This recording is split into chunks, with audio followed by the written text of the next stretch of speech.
Selamat datang di channel Rumi Topik. Ada baiknya sebelum mendengarkan, posisikan terlebih dahulu tubuh Anda dengan nyaman. Tenangkan perasaan Anda, santai, rileks, dan disertai dengan mengucapkan basmalah. Selamat mendengarkan. A'udzubillahi minasyaitonirrajim. Bismillahirrahmanirrahim. Rabbi a'udzubika min hamazati sayatin wa a'udzubika rabbi ayahdurun. Rabbi shrahli sadri wa yassirli amri wahlul 'uqdatam min lisani yafqahu qawli. Assalamualaikum warahmatullahi wabarakatuh. Alhamdulillahirabbil alamin. Segala puja-puji milik Allah Subhanahu wa taala yang atas rahmat karunia kasih sayangnya. Alhamdulillah pada malam hari ini kita belajar bersama lagi yang insya Allah mudah-mudahan apa yang sudah kita pelajari di sesi-sesi sebelumnya setidaknya menambah sudut pandang, menambah keterbukaan dan knowledge gitu. Dan selalu saya disclaimer bahwa saya bukan mau mengajari, saya bukan paling benar, saya bukan paling tahu, dan ini adalah sesi belajar bersama gitu ya. Jadi ini bukan saya mau menceramahi, bukan saya mau mentausiahi, tetapi setidaknya kita bisa berdialektika untuk belajar bersama dari topik-topik yang sudah kita sepakati. Salawat serta salam dan juga kita lupakan kita sampaikan kepada seluruh nabi dan rasul, wabil khusus baginda besar kita Rasulullah Muhammad Sallallahu Alaihi Wasallam, kepada para sahabat-sahabatnya, tabiin, pemuka-pemuka agama, wali-wali Allah, pejuang-pejuang bangsa, dan senantiasa sampai kepada kita sampai akhir zaman. Amin, amin ya Allah ya Rabbal Alamin. Sebelum kita mulai, seperti biasa, mari kita hening dulu sejenak, santai dan rileks. Wabil khusus mari kita mendoakan siapapun yang terlebih dahulu meninggalkan kita, siapapun yang sedang sakit dalam keadaan musibah, dan senantiasa kita pun bermunajat. Malam hari ini kita diberikan kemudahan, kelancaran untuk sama-sama dilancarkan mendapatkan hikmah dan pelajaran dari apapun yang nanti akan dialirkan. Kita santai dan rileks sesaat. Al-Hadiniyah Al-Fatihah.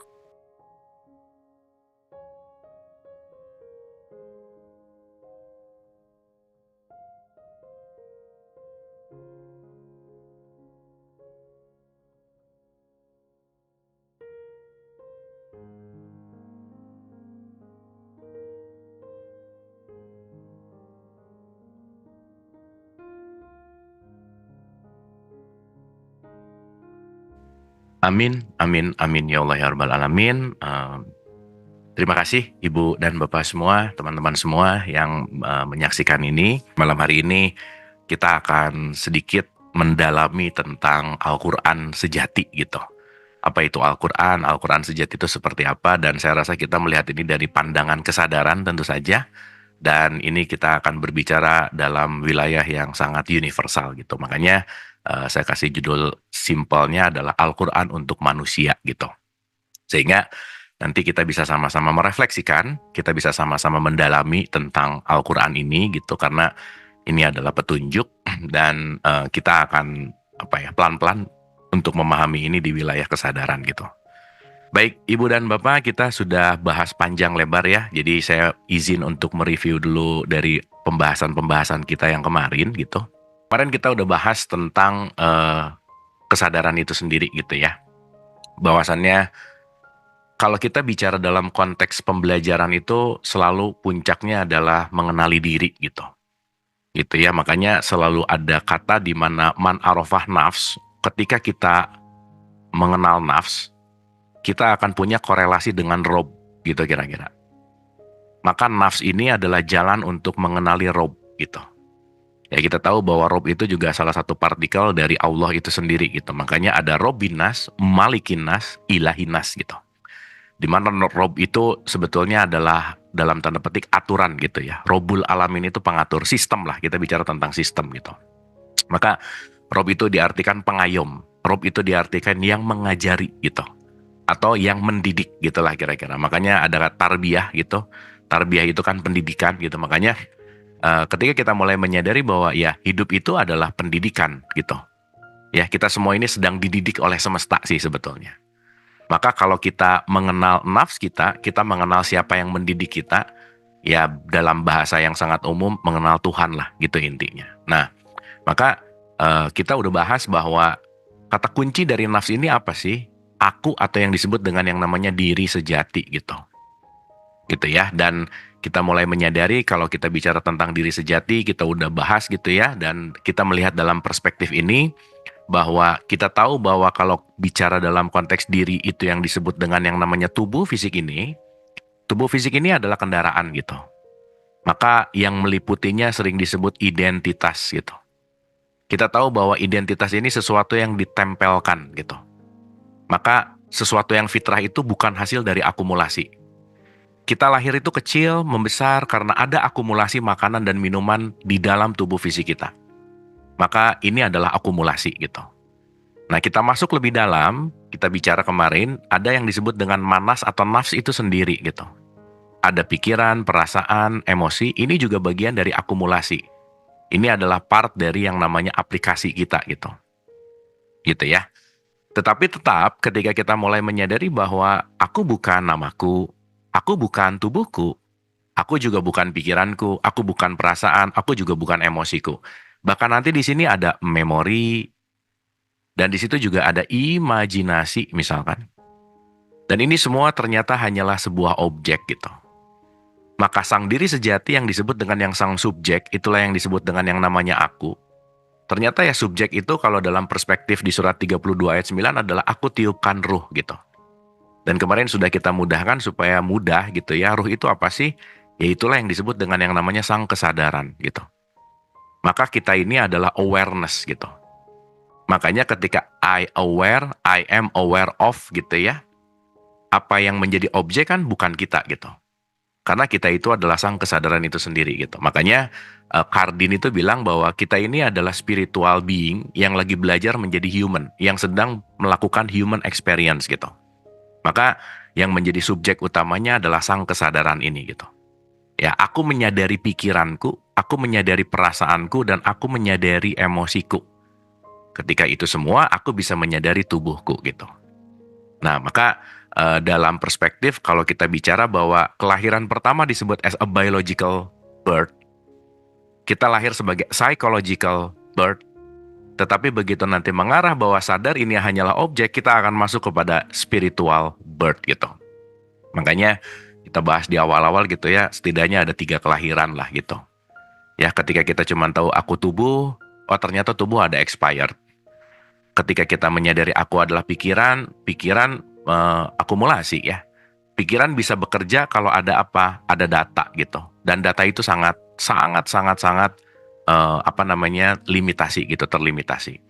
Maka kalau ini disebut aku 1, yang di tengah disebut aku 2, yang inilah yang disebut aku 3 gitu. Makanya dalam piramida yang kemarin kita bahas gitu ya, ada aku 3, aku 2, aku 1 gitu. Kita sering bilang, kita serahkan kepada yang di atas. Yang di atas itu sebetulnya adalah higher self kita gitu. Higher self kita ini adalah part dari keilahian gitu. Gitu ya, makanya higher self itu bukan masalah Tuhan yang ada di atas, bukan gitu. Tetapi kesadaranku yang bukan kesadaran objek gitu. Tapi masuk ke dalam kesadaran primer yang disebut kesadaran subjek itu sendiri gitu. Gitu ya, nah makanya kemarin kita bahas bahwa kesadaran kita ini kesadaran yang tertutup oleh program. Gitu ya. Kita ini semua adalah kesadaran yang tertutup oleh konsep gitu. Maka ketika kesadaran tertutup oleh konsep, kita lupa kita ini adalah sang kesadaran itu gitu. Makanya ketika bayi lahir, karena kesadarannya masih pure, katakanlah begitu, dia nggak perlu les untuk tahu bagaimana menyusui ke ibunya, dan dia menangis nggak tahu caranya, tetapi dengan awareness itu, nangisnya juga bukan emosi gitu. Nah, semakin kita dewasa, kesadaran ini sebetulnya semakin ketutup sama konsep gitu. Makanya ibu bapak semakin menua, kadang-kadang jadi semakin gak happy gitu. Semakin berat gitu misalnya. Semakin khawatir gitu misalnya. Semakin banyak hal yang kesadaran ini tertutup gitu intinya. Nah maka kita menyadari juga bahwa si kesadaran ini adalah sesuatu yang paling esensial gitu. Sehingga kemarin kita bahas bahwa ketika kita mulai masuk ke dalam konteks yang namanya kesadaran itu sendiri, kita akan menyadari bahwa akulah sang kesadaran gitu intinya. Untuk memudahkan. Gitu ya.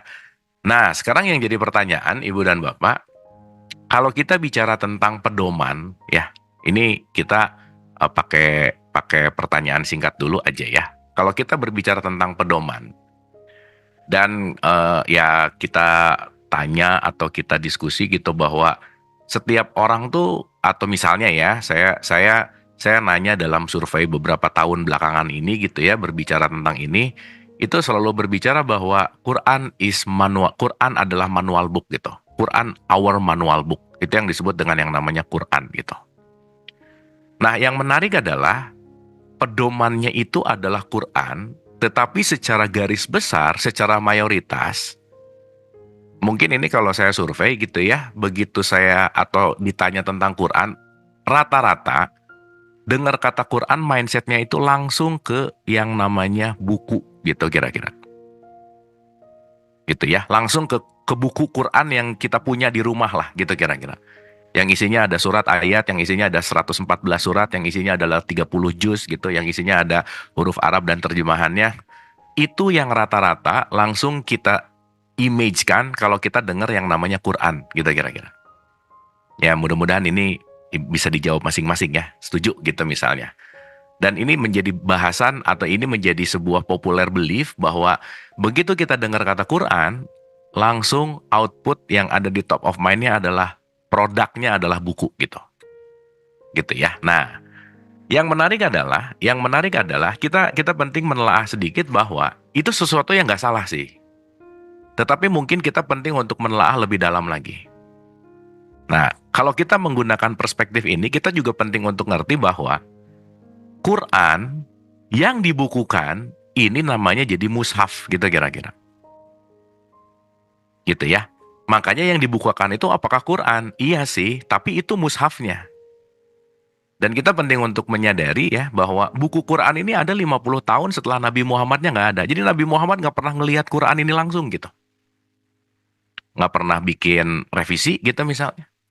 Karena kenapa? Zamannya Nabi Muhammad nggak ada bukunya gitu. Nah sekarang pertanyaannya ketika Nabi Muhammad mendapatkan Quran, apakah buku yang datang? Kan enggak. Gitu. Nah sekarang berarti pertanyaan berikutnya adalah terus Quran itu apa? Gitu. Itu satu. Gitu ya. Jadi kita ngelihat dulu dari sudut pandang berpikirnya supaya kita menyadari dan bisa terbuka lah terhadap ini gitu. Karena sekarang maaf banget nih. Orang yang menguasai 30 juz mushaf Quran, apakah dia ngerti Quran? Belum tentu gitu. Makanya hafal Quran bisa korupsi misalnya. Jago baca Quran bisa ngegosip juga gitu misalnya. Maka Quran ini ketika dihafalkan atau Quran ini ketika dipelajari, yang dipelajari itu apa? Rata-rata mushaf Quran gitu. Gitu. Sehingga kalau kita bicara dalam konteks ini, kita bedakan dulu bahwa mana Quran, mana mushaf Al-Quran gitu. Ya, karena nanti kita ngerti bahwa mushaf itu terbatas oleh 30 juz kita misalnya. Tetapi pertanyaannya, masa sih kalimat-kalimat Tuhan dibatasi oleh juz gitu misalnya? Gitu ya. Sehingga nanti kita mulai menyadari, oh oke, ketika kita sekarang mulai mempelajari mushafnya, saya rasa penting juga untuk menjadi jembatan, karena mushaf ini jembatan kan, balik lagi. Makanya ketika kita membaca mushaf, sebetulnya itu setengah jalan gitu. Karena nanti akan menyampaikan ketika kita masuk kepada Quran yang sejati itu apa sih gitu. Balik lagi ke situ gitu. Sehingga nanti kita akan mulai menelaah gitu. The real Quran itu di mana? Satu. Dan the real Quran itu apa sih gitu. Gitu ya. Dulu waktu SMP saya pernah nanya gini sama beberapa orang lah ya, guru ngaji gitu misalnya. Pak, kalau misalnya seseorang di hutan, di tengah-tengah hutan gitu ya, dia nggak punya akses informasi, waktu itu kan nggak ada internet ya. Saya waktu itu mikirnya pada saat itu. Dan dia nggak tahu sama sekali Quran, nggak tahu dan nggak pernah ada yang ngirim, bukunya nggak nyampe, gimana dia mau dapat petunjuk gitu. Nah, yang menarik, 4-5 orang yang saya tanya itu tuh agak diem dulu gitu. Ya mungkin jawabannya jadi beda-beda ya, dan itu pendapat pada saat itu gitu. Nah sekarang kalau ada orang yang beneran nggak pernah mendapatkan akses apapun melalui buku, apakah dia nggak bisa dapat petunjuk gitu misalnya? Misal. Bahkan kalau kita ngelihat let's say Nabi Muhammad itu tidak mendapatkan petunjuk dari buku kan gitu. Gitu, dari kitab lah. Nah yang menarik lagi begitu kita ngomongin kitab nih ya, kitab juga kadang-kadang langsung bicaranya adalah buku gitu. Ya nggak salah sih. Tetapi kitab itu artinya sebetulnya secara deep, secara pemaknaan yang mendalam itu artinya adalah knowledge, yaitu pengetahuan itu sendiri gitu.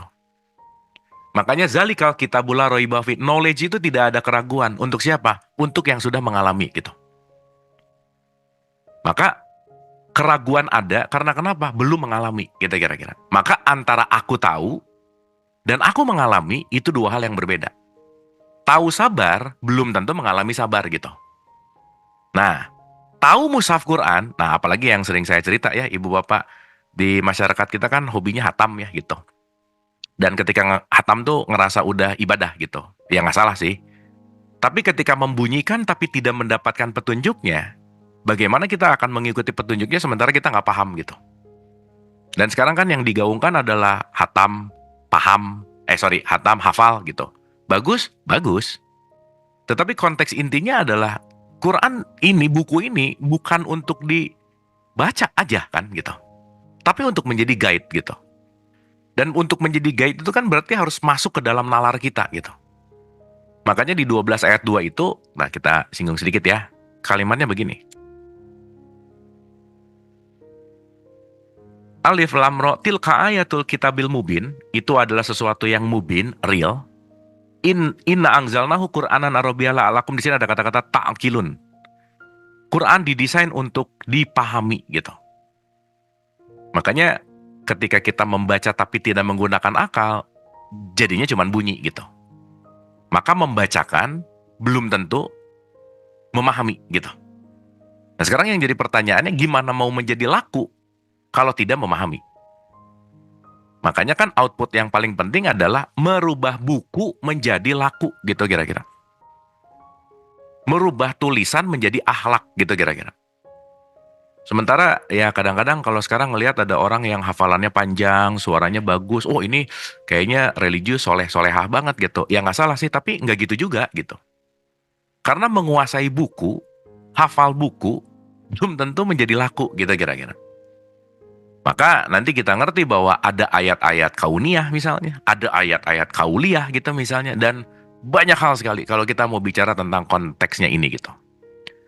Dan saya mempelajari ini dengan metodologi ayat bil ayat gitu misalnya. Sehingga pertanyaan saya waktu SMP mulai terjawab bahwa oh ternyata yang selama ini aku anggap Quran itu adalah buku, yaitu ternyata baru mushaf gitu. Jadi sekali lagi untuk kita pemanasan di awal gitu ya, menguasai mushaf belum tentu mendalami atau memahami atau mengamalkan Quran gitu. Itu satu ya. Yang kedua, Ibu Bapak, menarik banget. Selalu relate kalau kita ngomongin Quran, pasti relate-nya dengan KTP Islam. Pasti aja. Jadi kalau saya tanya Quran pedoman buat siapa? Orang Islam. Makanya dulu waktu SD juga SMP gitu ya ada pertanyaan, kitab suci umat Islam, A. Quran, B. Injil, C. Tripitaka. Saya jawab Quran, dibenerin sama gurunya. Sehingga sudah terjadi sebuah stigma bahwa Quran itu untuk kelompok tertentu gitu. Ya kalau kita bicara dalam konteks ya balik lagi sih, hanya dalam identitas Islam. Sementara isi Qurannya sendiri nanti kita ngerti bahwa kalimatnya hadza basairu linnas. Quran pedoman bagi manusia. Bahkan nanti ada satu statement yang disebut Robul Alamin gitu. Nah jadi apa sih sebenarnya Quran ini gitu? Gitu ya. Dan saya sih selalu juga memiliki satu pertanyaan dan mungkin ini perenungan juga gitu ya Ibu Bapak. Saya sering ulang-ulang mungkinnya contoh ini. Kalau kita beli TV aja gitu, baru gitu, itu BNIB gitu ya, brand new in box gitu. Pasti TV-nya ini dibungkus tuh. Dan setiap produk itu nggak mungkin nggak ada manual booknya gitu. Nah yang selalu jadi pertanyaan, masa sih manual book itu ada di luar bungkusnya gitu? Karena di dalam bungkus itu satu paket konteks di mana antara produk sama pedoman nggak mungkin lepas lah gitu. Nah jadi udah lama sih saya merenung bahwa TV aja manual booknya di dalam gitu. Masa sih manusia produknya the latest product dari semesta gitu ya kira-kira, the most sophisticated teknologi gitu. Masa manual booknya di luar? Ya gitu kira-kira. Masa sih kita dihadirkan tanpa manual book gitu? Nah yang menarik mungkin akhirnya karena kita tidak menyadari hal ini, kita lebih percaya dengan omongan figur otoritas di luar sebagai pedoman gitu. Yang akhirnya kita lupa bahwa sebetulnya pedomannya ya balik lagi sih. Yang paling terpenting adalah kita menyadari the real, the truth guidance gitu. Sementara nanti ada satu statement Nabi Muhammad yang keren banget gitu ya tentang ini semua gitu. Jelas ya teman-teman, ibu dan bapak ya. Mudah-mudahan ini jadi pemancing dulu untuk kita pembahasan gitu ya. Jadi seperti biasa kita open gitu. Kita masuk ke dalam concern concern kesadaran gitu. Dan sekali lagi yang paling terpenting adalah bagaimana kita terus belajar untuk meluas gitu. Gitu. Nah, kita mulai dari satu perspektif di mana kalau kita masuk ke dalam esensinya, satu poin dulu. Quran itu satu akar kata dengan ikro atau koro'a. Makanya Nabi Muhammad nomor 1 itu disuruh ikro gitu. Nah, dalam konteks ikro, ternyata ikro itu artinya bukan baca mengejak gitu. Tetapi concernnya adalah to observe gitu. Untuk melakukan sebuah observasi gitu. Oh berarti kalau ada observe untuk disuruh ikro, ada objek untuk diobserve, gitulah kira-kira. Nah sehingga kita mulai menelaah juga gitu bahwa kalau kita bicara dalam konteks yang namanya Quran itu sendiri, oh ternyata konteksnya adalah sesuatu yang penting melakukan yang namanya observasi gitu. Nah kalau gitu kita mulai dari satu perspektif gitu. Nah, saya kasih contoh ya, teman-teman, ibu dan bapak. Kita tahu bahwa Quran itu kalamullah lah, gitu kira-kira. Berarti kalau Quran itu adalah kalamullah, kita kembali di surat 24 ayat 35 itu kan Allahun Nur, gitu ya. Allah itu nur. Nah, nur itu nanti kita bisa mudahkan dengan bahasa sekarang itu, let's say kita sebut adalah energi lah, gitu. Makanya kemarin kita bahas, ini juga berbicara tentang apa? Realitas gitu kira-kira. Berarti kalau mau berbicara tentang kalamullah, komunikasi antara Allah dengan hamba, dialog, kalau kita bicara masalah dialog gitu. Artinya, concernnya tidak hanya pada kata-kata atau huruf, tetapi ini berkaitannya sama energi gitu kira-kira. Maka kita kemarin udah bahas, pasti berkaitan sama frekuensi, pasti berkaitan sama vibrasi gitu kira-kira.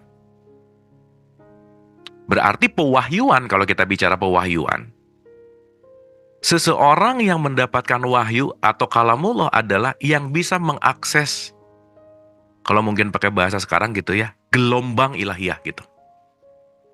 Misal ya, ibu bapak, teman-teman contoh. Dulu di Bandung, masih sih sekarang mungkin ya, itu ada radio Ardan gitu, atau OS gitu ya. Kalau saya mau tuning ke OS, itu harus precise 10, berapa dulu sih 1030 gitu. Sekarang 1031 atau berapa gitu, anggap aja begitu. Nah, kalau saya precise masuk ke gelombang ini, maka suara ini akan saya dengar dengan jelas di radio saya gitu. Nah, berarti pertanyaannya ketika mau terhubung dengan gelombang ilahiyah, berarti kan FM-nya lah gitu kira-kira. Nggak mungkin kalau tidak satu frekuensi gitu kira-kira. Anggap ya, kalau gelombang ilahiyah itu di FM dan kitanya masih di AM, udah pasti nggak nyambung aja. Gitu. Ya, itu satu ya. Jadi nanti kita mengerti, oh oke, gimana sih mekanisme pewahyuan gitu misalnya. Karena nanti ada keterangannya bahwa ternyata konteksnya tidak melalui kata-kata gitu. Kan ya kalau didongengin ya, saya sering banget dengar dongeng ketika Musa masuk ke gua gitu ya. Ada berkata seakan-akan suara Musa, kan nggak gitu ya Bu. Bukan tembok yang ngomong lah apa, kan bukan gitu. Tetapi ada part yang penting untuk kita sadari tentang inilah yang mungkin synchronize gitu. Inilah yang mungkin melakukan yang namanya penyelarasan gitu. Karena nanti kita ngerti bahwa kita semua manusia dikasih receivernya sebetulnya. Cuman receivernya mau selaras nggak sama gelombangnya ilahiyah gitu. Gitu ya. Semua kita tuh dikasih receivernya. Cuman ada yang nggak dipakai, ada yang nggak kebunyi, nggak kedengeran gitu. Karena kenapa? Sibuk banget gitu gelombangnya, nggak matching gitu. Gitu ya. Makanya manusia kan ya setara lah di hadapan Tuhan. Semuanya diberikan kesempatan yang sama gitu. Dikasih receiver ini gitu. Ya, nah sekarang ada kalimat-kalimat yang menarik dulu Ibu dan Bapak untuk kita telaah tentang statement ini gitu. Kita tahu kan Nabi Muhammad nggak pernah, katakanlah ya, Nabi Muhammad nggak pernah tidak mengatakan berdasarkan wahyu lah gitu kira-kira. Makanya Nabi Muhammad perkataannya itu adalah wahyu gitu. Ya, saya kasih contoh dulu nih. Surat 53 An-Najm dari 1 aja ya. Simpelnya dulu nih. Di An-Najm tuh ada kalimat gini. Demi bintang ketika terbenam, kawanmu Muhammad tidak sesat dan tidak pula keliru. Dan tiadalah yang diucapkannya itu Al-Quran menurut kemauan hawa nafsunya. Berarti ucapannya itu adalah Qur'an, Al-Quran itu sendiri gitu. Berarti apa yang disampaikan sama Nabi Muhammad, kata-katanya nggak mungkin bentrok dengan sinyalnya Tuhan, gitulah kira-kira. Gitu ya. Dan nanti ini kita akan mengkerucut bahwa, oh oke, kalau begitu apa maksudnya nih gitu. Nah, di 4-nya ada yang menarik lagi. Ucapannya itu tiada lain hanyalah wahyu yang diwahyukan. Oh, oke. Berarti yang diucapkan lewat mulutnya itu wahyu yang diwahyukan gitu. Ya. Maka nanti kita akan ngerti maksud wahyu yang diwahyukan itu apa. Nah, sekarang kita masuk dulu ke beberapa pendalaman sedikit ya. 1, 3 lah. 4 lah ya. 4 gitu. Kita telah gini, Ibu dan Bapak. Ini menarik ya. Di surat 45 ayat 20, itu ada kata-kata hadza baso irulinas. Hadza baso irulinas. Tapi diterjemahkan ada kata-kata Al-Quran ini adalah pedoman bagi manusia gitu.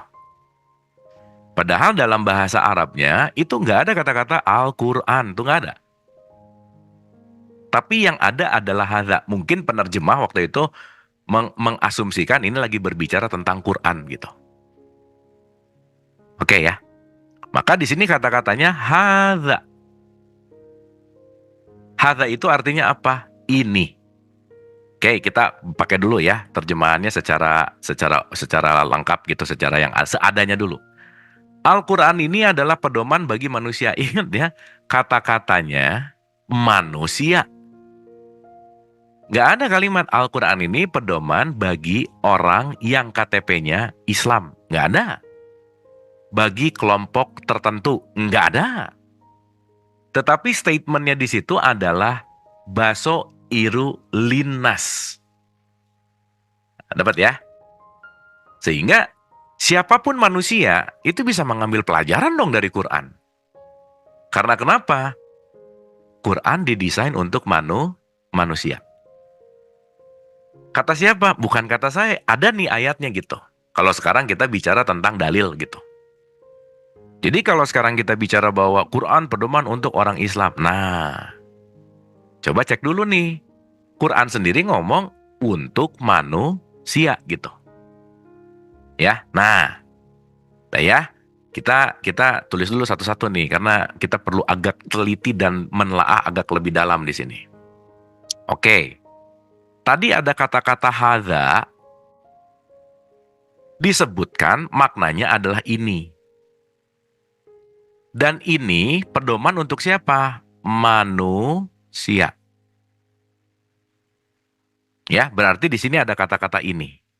Nah, ya. Kita tambah lagi ya. Itu di surat 45 ayat 20 begitu. Berikutnya di mana ya contoh? Banyak banget sih, tapi kita ambil yang sederhana aja. Di 3138 tuh, ini juga sekarang dikasih tanda kurung. Yang tadi mungkin lupa atau gimana nggak tahu. Tetapi ini mau dikasih tanda kurung, artinya dia asumsi gitu. Menariknya, kalimatnya sama, Bu, Pak. Ada katanya ya, dari kata dulu. Ada kata hadza di sini. Bayanul linnas. Nas juga. Jadi ini adalah penerangan bagi seluruh manusia. penerangan bagi seluruh manusia. Berarti udah dua nih. Dua-duanya menggunakan terminologi hadza.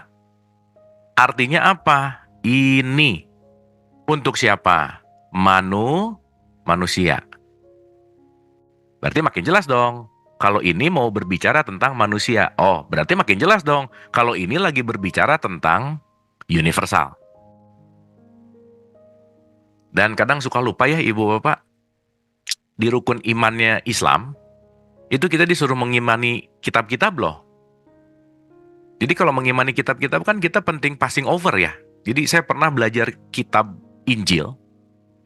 Terus ada orang yang ngeliat, ada pertanyaan, emang jadi Kristen sekarang? Lah, kenapa jadi Kristen ya? Kan disuruh mengimani kitab-kitab. Kalau mau gimana mau mengimani kalau saya nggak belajar gitu. Nah, yang menarik sekarang, ibu bapak maaf ya, pertentangan terjadi ketika Injil kan salah. Terus saya tanya, udah baca belum? Belum sih. Lah, tahu dari mana? Katanya. Nah, mulai gitu. Gitu ya. Nah, maka kita balik dulu nih. Ternyata concern-nya adalah universal. Concern-nya adalah manusia gitu. Udah dua nih ya. Nah, sekarang tambah lagi satu aja. Dua deh. Ntar, saya balik dulu ya. Udah dua ya ibu bapak ya. Ini udah dua kali nih. Dan ngomongnya ini loh. Kalau ini tuh kan kata apa? Tunjuk ya. Dia mau referring to something gitu. Ya. Duh, ibu bapak ini tuh kalau offline asik banget belajarnya. Tapi mudah-mudahan dapat ya.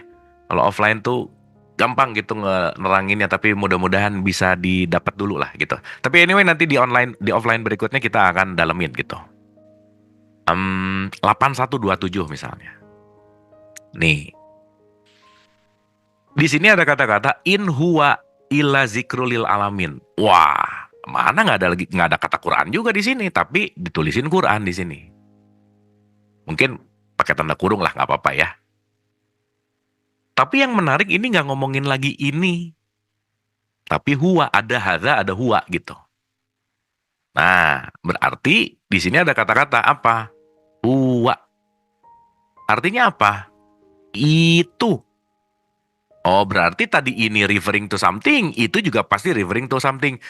Nah, menariknya di 81 ayat 27, ada kalimat gini nih. Zikrul lil alamin, bagi semesta alam. Wah, ini lebih dahsyat lagi nih.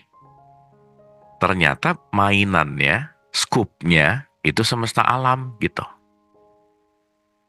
Ya, ibu bapak ya, teman-teman ya. Mulai ya.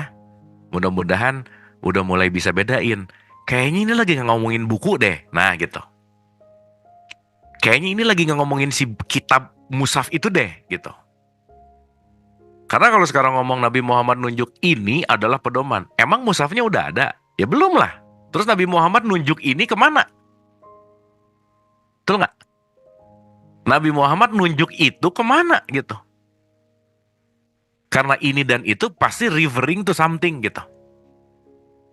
Pasti dia mau jadi kata petunjuk kepada sesuatu gitu. Yo, pertanyaannya gimana nih?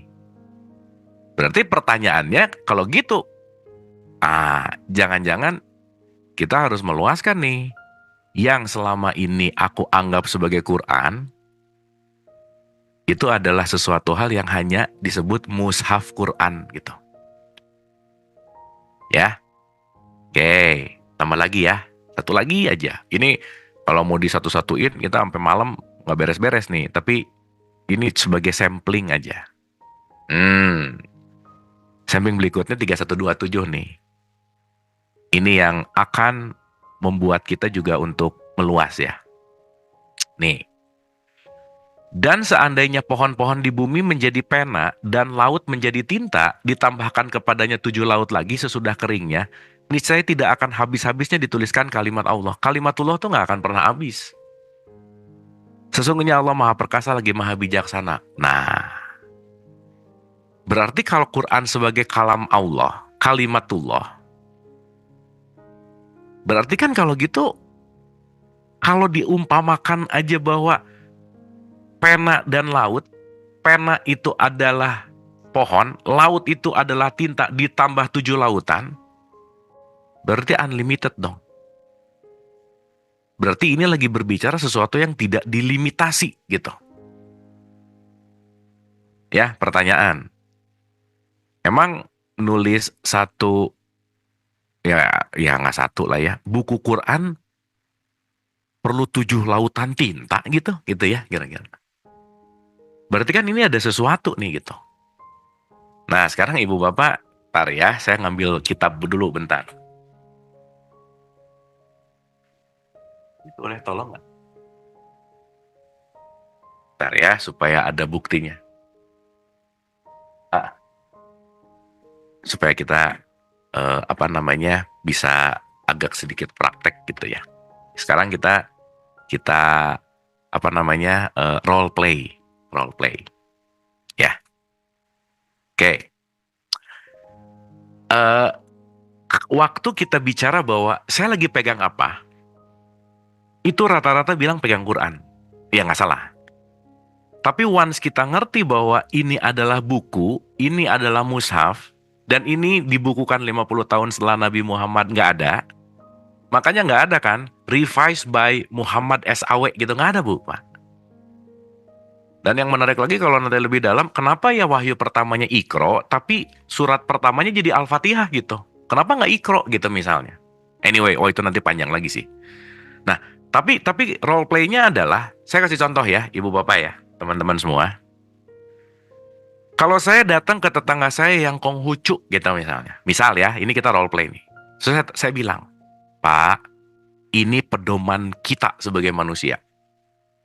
Pertanyaan, bakal cenderung ditolak atau diterima kira-kira? Dari bicara perspektif kolektif, ngelihat ininya aja udah langsung, oh ini Islam banget gitu kira-kira.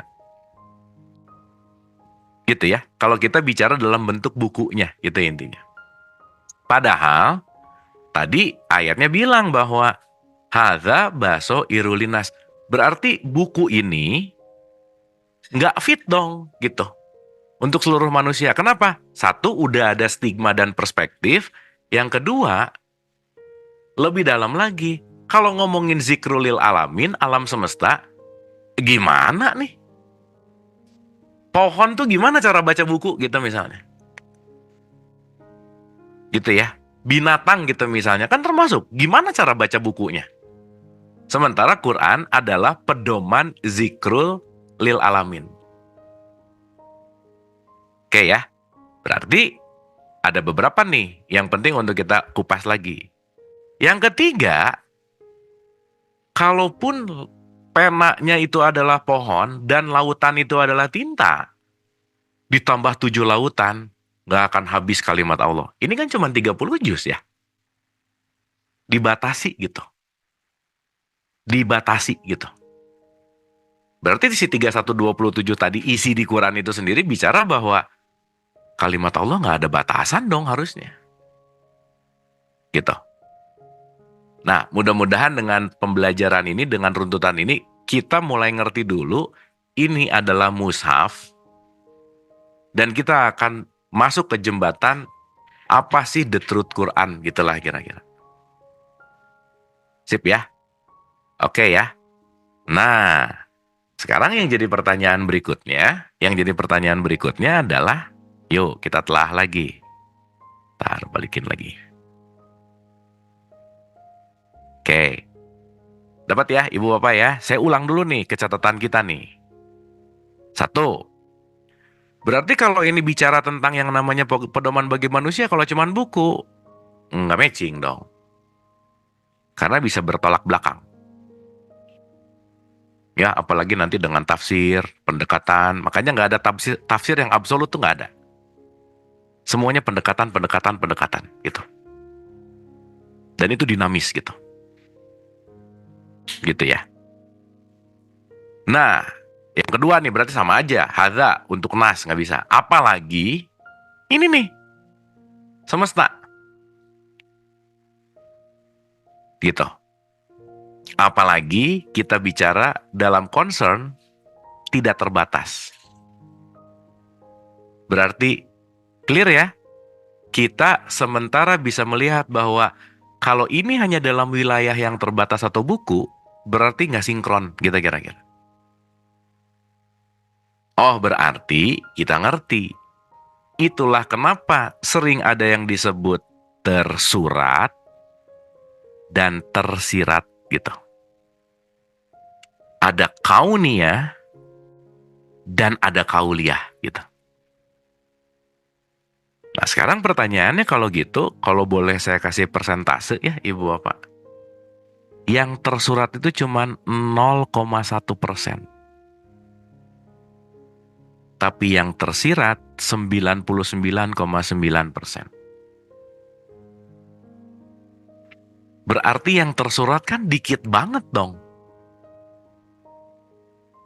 Berarti kalau begitu, esensial kita berbicara, oh ini nih, ada hal yang jangan-jangan jarang diperhatikan gitu. Jadi kita sibuk di yang kecil porsinya, berantem lagi. Tapi lupa mencari yang besar porsinya. Ya, contoh. Di surat 41 ayat 23 gitu misalnya. Nih, ini menarik banget statement ini. Jadi, kalau kita berbicara gitu ya, apa namanya, si ayat-ayat gitu, kalau kita berbicara, nanti kita akan menyadari, oh ternyata, kalau kita concernnya adalah tersurat dan tersirat, kita akan menyadari bahwa yang tersurat outputnya menjadi buku, gitu kira-kira. Tapi yang tersirat, itu justru yang esensial gitu. Gitu ya. Nah, sekarang kita bicara dulu dalam wilayah ini misalnya. Ya, saya kasih contoh dulu Ibu Bapak. Tar, sebelum ke 41 di sini, kita bicara dulu dalam konteks tentang bagaimana sampainya dalam konteks ketika Nabi Muhammad tadi mengatakan hadza gitu. Ya, saya mau ulang dulu ke 4520 sebentar aja.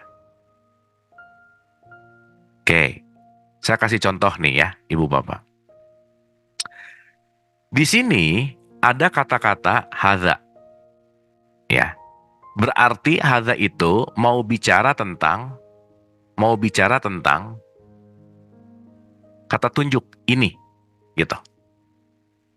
Nah, sekarang pertanyaannya, ketika Nabi Muhammad nih, Ibu Bapak maaf ya, saya mau menganalogikan lagi aja ya, ini supaya gampang. Loh, ini harus dipraktekin sedikit ya, tapi mudah-mudahan gampang. Ini let's say ya.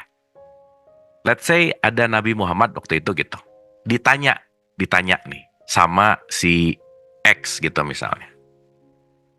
Ya, let's say ya, ini contoh nih, role play lagi nih. Ditanya, "Ya Rasul, pedomanku tuh apa sih?" Kira-kira Nabi Muhammad akan jawab apa, Bu? Ya misalnya berandai-andai nih di sebelah kita bisa ngobrol gitu terus nanya, "Ya Rasul, pedoman saya apa sih?" Kira-kira yang akan keluar atau yang akan menjadi jawaban beliau apa kira-kira? Ya jelas lah, makanya ayatnya ada. Jawabannya, hadza baso irulinas. Ini pedomannya.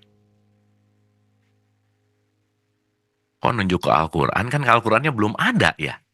Kan nggak megang buku waktu itu gitu. Ulang, ulang. Ulang, hapus dulu. Ya. Hapus. Ini mah contoh aja ya Ibu Bapak, untuk contoh ya teman-teman ya. Oke. Si X nih ya, nanya ke Nabi Muhammad, "Ya Rasul, pedomanku apa ya?" Kira-kira Nabi Muhammad bakal jawab apa coba? Kan tadi udah jelas tuh, apa yang disampaikan Nabi Muhammad gak akan keluar dari wahyu, dan wahyunya yang dibukukan namanya mushaf. Pasti cocok dong sama 4520, betul nggak? Iya dong. Nah, 4520 ngomong, hadza. Gitu. Berarti kan lagi nunjuk dong. Nunjuknya apa? Ini, iki gitu loh. Iki ini gitu. Kalau kata orang Jawa, iki loh gitu. Ini gitu. Nah berarti kan ini kalau ada kata ini, berarti kan ada referring kepada objek, betul nggak? Nunjuk ini tuh kemana gitu maksudnya. Nah ini dulu nyari jawabannya hampir 7 tahun. Gitu ya. Karena kalau ini waktu itu mikir ada buku, sekarang ditanya, kalau sekarang ya, ini kita ngomongin now. Now nih. Ada orang nanya ke guru gitu misalnya. Si X nanya ke guru. Nanya, guru, pedoman hidup manusia apa? Quran. Kata siapa? Kan ada di surat 45 ayat 20. Al-Jasiyah ayat 20 gitu. Kenapa? Karena ini udah dibukukan. Udah jadi mushaf gitu kira-kira. Kan Nabi Muhammad nggak mungkin jawab, hey X, buka aja surat 45 ayat 20. Ya belum ada Al-Jasiyah ayat 20-nya juga orang belum dibukuin. Betul nggak? Dapat ya? Nah, sekarang berarti pertanyaannya, kalau di 45 ayat 20 ini ada kata-kata hadza, berarti kan yang disampaikan sampai Nabi Muhammad juga pasti hadza gitu. Artinya apa? Hadza berbicara tentang ini. Pertanyaannya, ininya kemana gitu. Masa nunjuk? Ini kan berarti, ini tuh kan nggak mungkin jauh ya, Bu, Pak, teman-teman. Kalau ya itu oke lah ya, nanti kita ngerti gitu. Kenapa ada ini dan itu gitu. Oke ya. Udah ya. Coba ini ditelah dulu ya. Kita kunyah dulu pelan-pelan. Nah, sekarang kita masuk nih. Gimana sih proses Nabi Muhammad mendapatkan wahyu? Kan itu yang paling penting. Coba saya mau nanya dulu nih. Makhluk pertama yang nerima Quran siapa coba? Jibril lah. Maka perantara Jibril nyampe ke Nabi Muhammad. Ya. Supaya apa? Nabi Muhammad kenal sama Allah. Nanti kita ngerti Jibril itu apa. Nanti kita ngerti. Nah, sekarang pertanyaannya, ketika Nabi Muhammad mendapatkan wahyu, yang tadi kita udah bahas bahwa kalau kita bicara tentang kalamullah, itu kaitannya sama apa? Gelombang.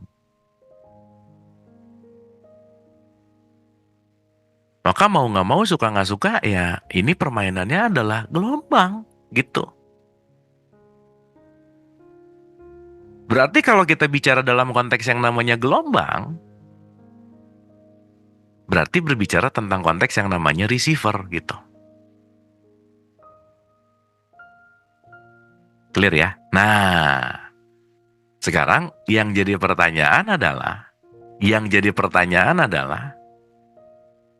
gimana prosesnya gitu?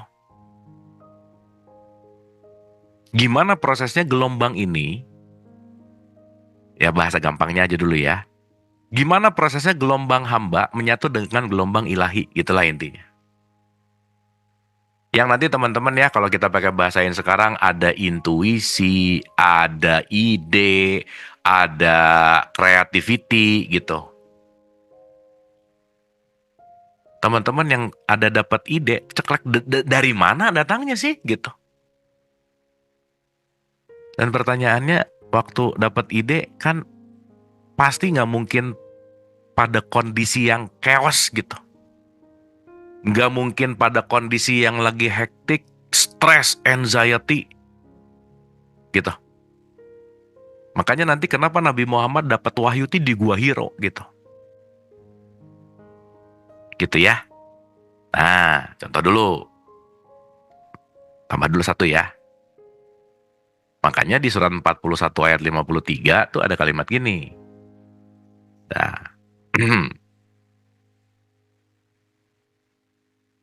jadi ada kata-kata sanurihim ayatina.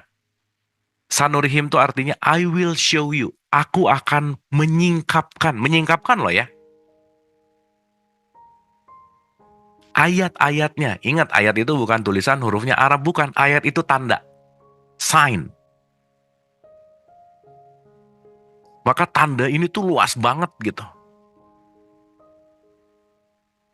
Jadi kata kuncinya adalah kami akan memperlihatkan kepada mereka tanda-tanda kami di segala wilayah bumi dan pada diri mereka sendiri. Nah, udah mulai nih. Pada diri mereka sendiri. Clue nih, mulai. Oh, berarti relate nih. Mengenal diri. Ya, saya relate kan ya. Berarti mengenal tanda gitu. Oh, disitulah tanda. Tadi bicara tentang Rob gitu misalnya. Artinya, mengenal diri, mengenal tanda. Oh, kalau gitu, berarti berbicara masalah Quran yang sejati nih, yang kita relatekan dengan TV tadi, TV manual booknya di dalam, masa pedoman kita manusia manual booknya di luar? Nah, satu lagi nih, 2949-nya gitu. Oke ya, mudah-mudahan bisa follow ya. Nih, bal huwa ayatum bayina fi ada kata-kata fi inside sudur. Sebenarnya Al-Quran itu adalah ayat-ayat yang nyata di dalam sodermu. Ya, sodar nanti bisa diartikan kesadaranmu gitu.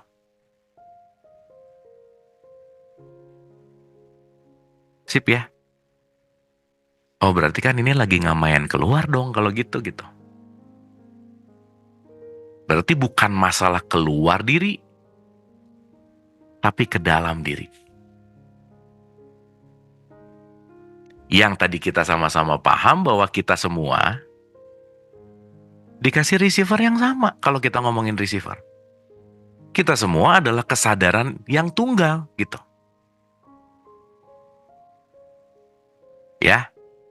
Ya, pelan-pelan ya, pelan-pelan.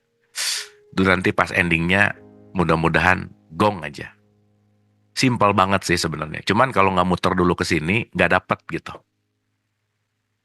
Nah, berarti di sini ada gelombang, ada yang memancarkan gelombang, ada yang menerima gelombang. Ya. Berarti pertanyaannya proses ini gimana terjadinya? Nah, baru kita ngerti di sini.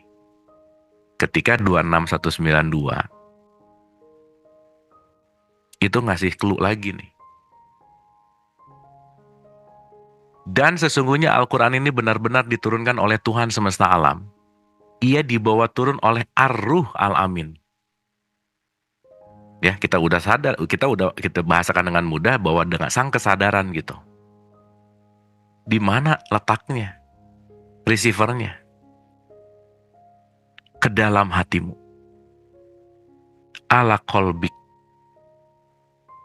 Agar kamu menjadi salah seorang di antara orang-orang yang memberi peringatan. Clear nggak? Hope gitu bicara. Pertanyaan. Setiap kita punya kolb nggak? Iyalah. Ya, kolb ini diartikan hati, tapi ini bukan hati fisik sih sebenarnya ya. Tapi kita bicara hati aja.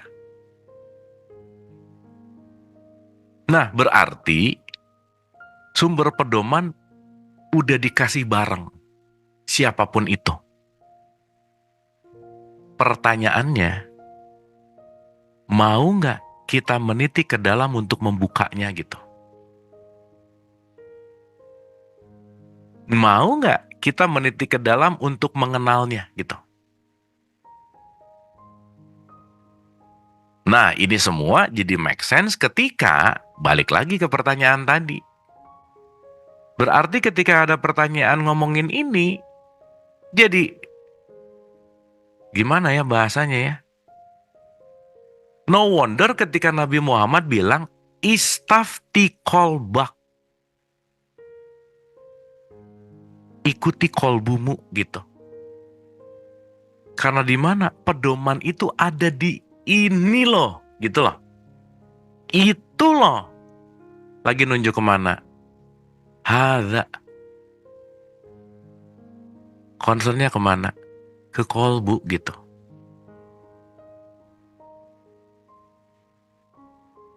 Bal huwa ayatum bayina fi, di dalam. Nah, sekarang pertanyaannya teman-teman, ibu bapak. Kemanapun saya ngomong, mau dia Konghucu, mau dia Christianity, mau dia apa, kalau ngomong, pedoman kita adalah hati nurani kita. Mereka semua punya, dan itu berlaku buat siapa? Pasti bagi manusia. Dan kita tahu bahwa energi ruh itu adalah kecerdasan tanpa batas. Itu juga berlaku buat semesta gitu.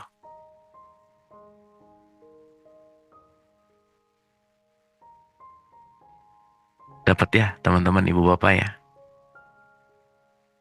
Jadi justru pedoman yang paling sejati gak pernah ada di luar, tapi justru ada yang justru berada di tempat yang paling dekat gitu kira-kira.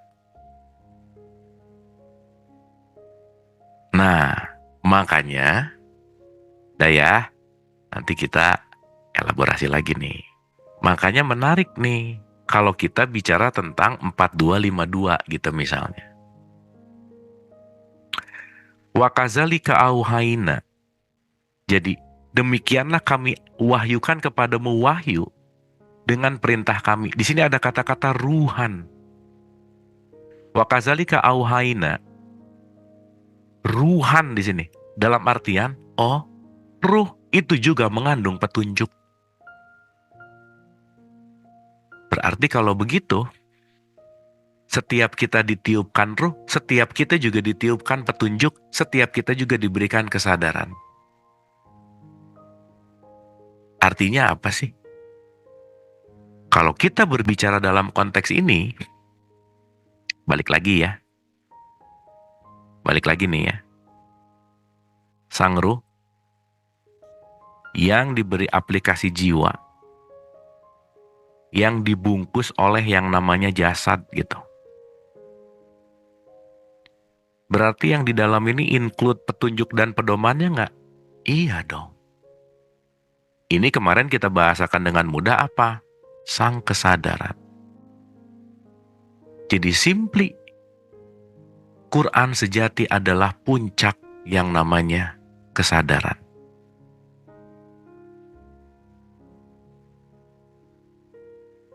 Clear ya? Dan menariknya kita semua punya ini. Gak memandang bulu. Cuman kita mau menyentuhnya gak? Kita mau masuk melampauinya gak? Sehingga zalikal kitabul la raiba fi hudalil mutakin. Kalau itu datang dari sini, sudah tidak akan ada lagi keraguan di situ. Yang mungkin kalau pakai bahasa gampangnya, inilah yang sering disebut hati nurani lah gitu kira-kira. Follow your inner heart gitu misalnya. Istafti kolbak gitu misalnya. Cuman karena ini jarang aktivasi dan jarang tuning, akhirnya apa? Nyari validasi terus keluar gitu. Yang dimana validasi di luar salah satunya apa? Mushaf Quran itu sendiri.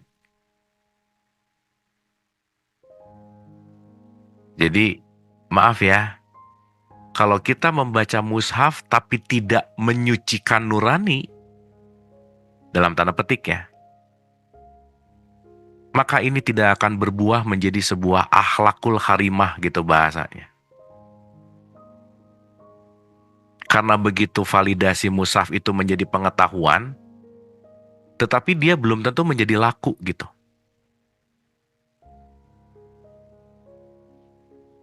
Nah, yang menarik lagi teman-teman ibu dan bapak, Sampai-sampai ada satu statement ketika Nabi Muhammad ditanya, what the real Quran? Jawabannya simpel, la sautin wala harfun. Tidak ada suaranya, tidak ada hurufnya gitu.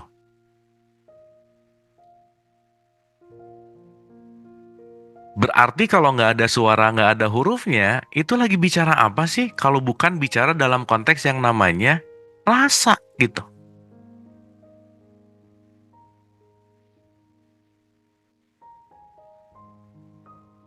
Sip ya. Jadi kalau kita bicara dalam konteks ini, sumbernya aja lebih dekat daripada urat leher gitu misalnya. Berarti kan pedomannya juga nggak pernah jauh gitu.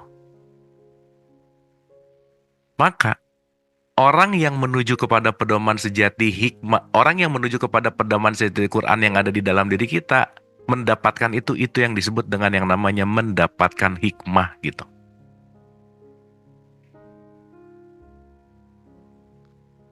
Artinya, lanjut lagi ya.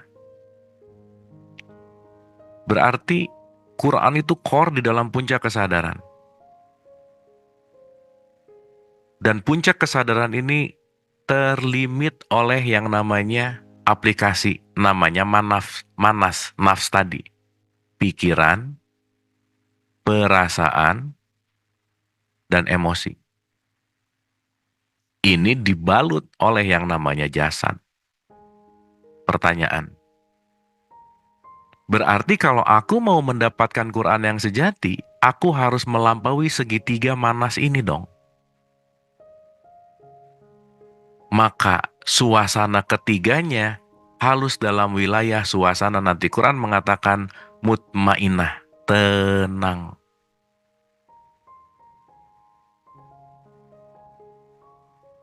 Berarti berarti seyogianya pikiran tenang, perasaan tenang, emosi tenang. Sehingga ditunjanglah oleh suasana yang tenang. Itulah kenapa wahyu diturunkan di Gua Hiro, bukan di pasar gitu.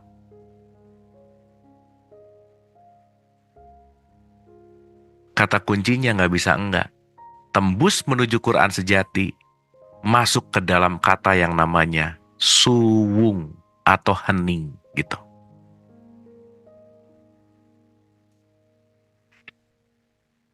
Maka dalam keheningan inilah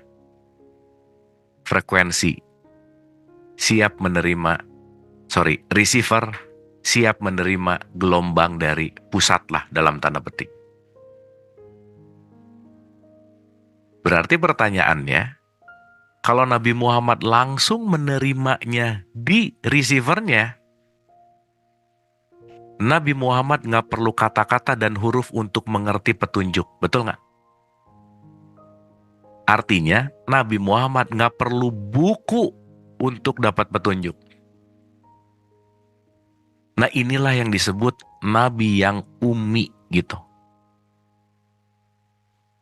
Sekarang diartikan ummi nggak bisa baca. Bukan, ummi nggak perlu buku untuk dapat petunjuk. Karena kenapa? Langsung kok, download langsung gitu ceritanya.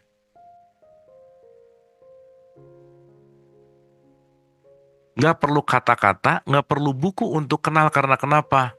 Direct path namanya. Terhubung langsung gitu.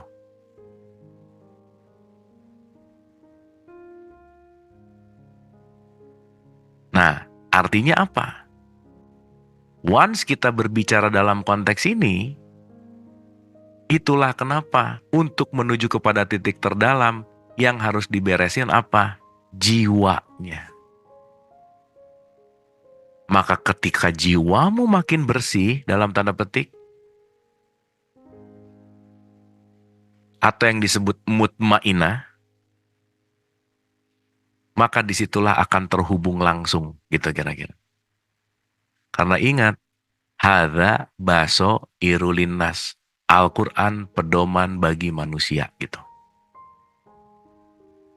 Nah jadi, sekali lagi nih, once kita sekarang rajin baca bukunya, bagus, tapi jiwanya nggak dibersihin, nggak dapat juga sih gitu.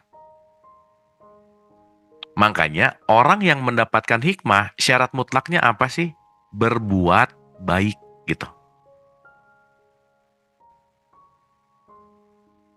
Maka dengan kebaikan itulah membuat jiwa semakin tenang. Dengan jiwa yang tenang, di situ akan ada sinyal-sinyal untuk masuk ke dalam gelombang-gelombang quote and quote ilahiyah. Itulah kira-kira. Makanya ketakwaan jelas ya. 1, jangan pelit. Udah pelit. Udahlah. Bunyi bagus, bacaan oke, tapi hikmah paham belum tentu. Yang kedua, kontrol ego. Dan kunci pembersihan jiwa yang terbaik adalah memaafkan kesalahan orang lain, kita misalnya.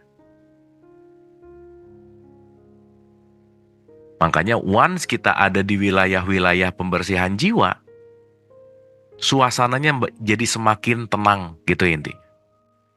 Karena jangan lupa, segitiga manas ini adalah bergejolak terus tuh, ombak lah gitu kira-kira. Tapi begitu tenang, begitu mutmainah, nggak usah jauh-jauh lah. Let's say ya, kita umpamakan sederhana sekarang aja. Ide ada di situ. Creativity ada di situ. Once jiwanya hektik, ya pakai bahasa sekarang, gimana mau mikir kalau jiwanya berontak gitu misalnya, atau chaos gitu. Gimana mau dapat ide kalau concernnya adalah chaos gitu misalnya.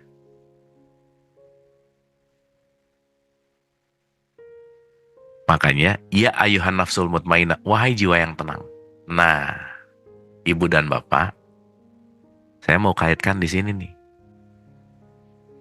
Oke ya.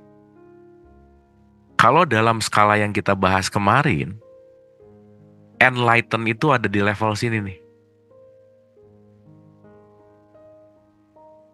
Makanya kenapa istafti kolbak itu kolbu berbolak-balik nih.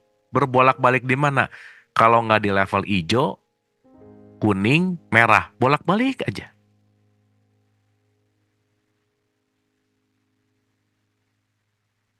Jadi bahasa sederhananya, maaf ya, bagaimana kita akan pada puncak paling atas kalau kita tidak melampaui ada rasa malu, rasa bersalah yang mendalam, apatis, kesedihan, ketakutan berlebih, banyak keinginan, marah-marah ego, bangga, pride. Ini chaos saja, nggak mungkin. Maka level amannya kemarin kita bahas di level apa? Courage. Maka kita penting untuk menjadi netral, ada willingness. Nah, memaafkan tuh pintu gerbangnya. Sampai kita terbuka akalnya. Sampai akal dilampaui, nggak bisa enggak lah.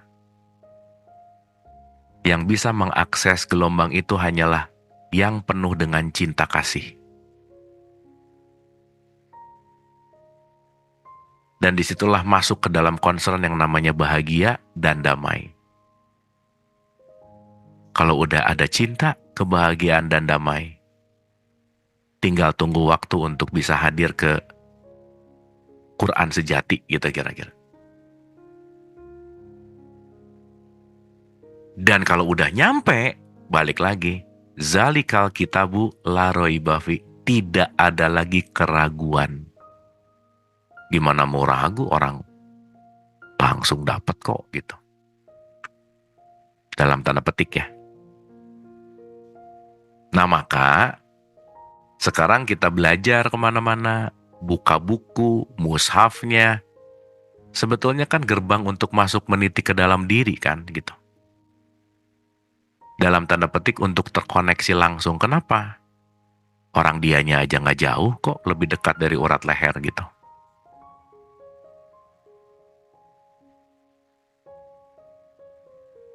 Sip ya, Ibu dan Bapak, teman-teman ya.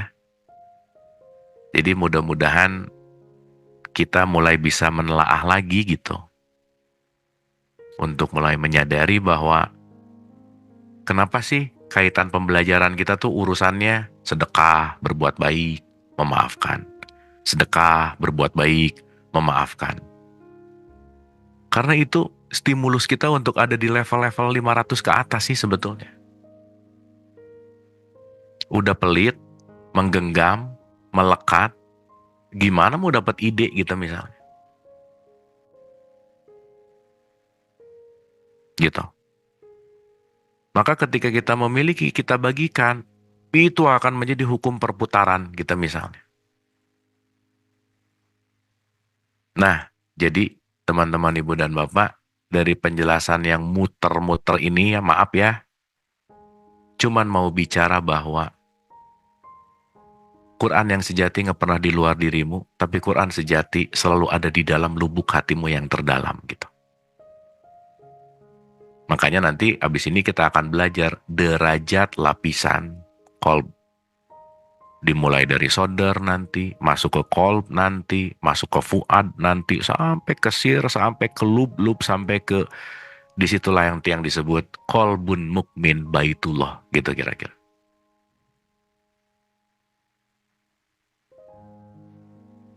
Dan ketika kita masuk ke dalam itu, zalikal kitabu la raiba fi, sudah tidak ada lagi keraguan. Udah nggak perlu lagi validasi gitu. Makanya distributor utamanya udah ada, jangan kebanyakan ngambil barang dari subagen. Percaya sama subagen, jangan-jangan menutupi distributor utama ini. Jadikanlah yang di luar sebagai informasi. Ketika yang di luar jadi informasi, kita mengalami langsung. Ketika mengalami langsung, disitulah puncak dari aku mengalami, tidak ada keraguan, puncak dari rasa yang sejati. Sehebat apapun, mau menjelaskan rasa manis, gak bisa kalau belum pernah mengalami gula, gitu kira-kira. Sip ya, teman-teman, ibu dan bapak. Mudah-mudahan ini journey berikutnya dari 10 yang kemarin gitu. Yang ke-12 seru ya, mudah-mudahan ya. Yang 12 ini kan kita lanjut nih gitu. Tapi setidaknya kalau sekarang kita mulai menyadari bahwa, oh oke, ternyata kalau aku mau mendapatkan petunjuk, ya bukan keluar sih. Makanya guru sejati itu gak pernah di mana-mana gitu. Guru sejati itu bukan di luar gitu. Tapi guru sejati bertempat di rahasianya rahasia gitu. Kan kalau Rumi bilang, rahasia yang sangat rahasia gitu. Di dalamnya dalam. Nah, gimana tuh bahasanya?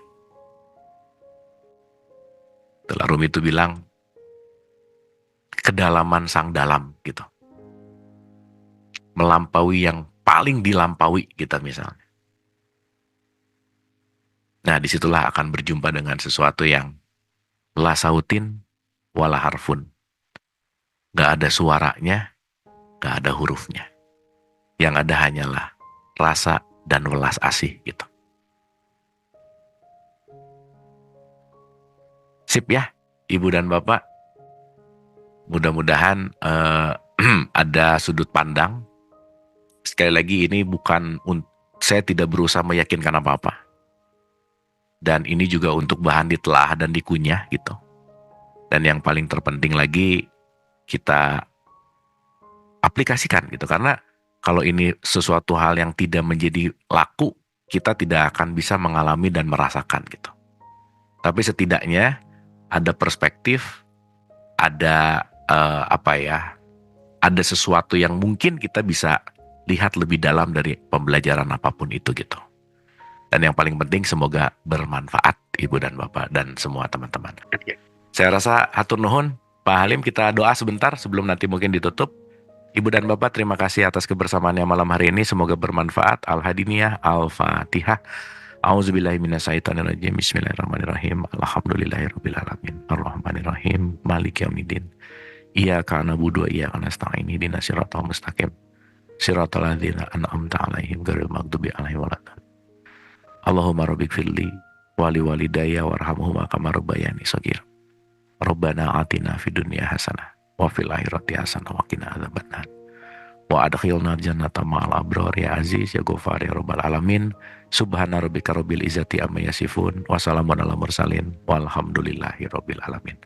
Amin amin ya Allah ya rabbal alamin. Ibu bapak hatur nuhun, semoga bermanfaat. Ibu bapak tetap sehat dan bahagia. Wabillahi taufiq wal hidayah. Assalamualaikum warahmatullahi wabarakatuh. Hatur nuhun.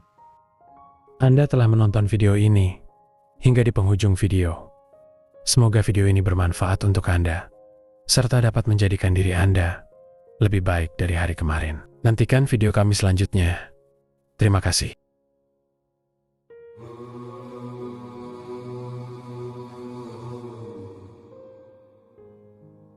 Bukan dari Adam, Hawa, taman surgawi atau Firdaus. Tempatku tidak bertempat, jejakku tidak berjejak. Baik raga maupun jiwaku, semuanya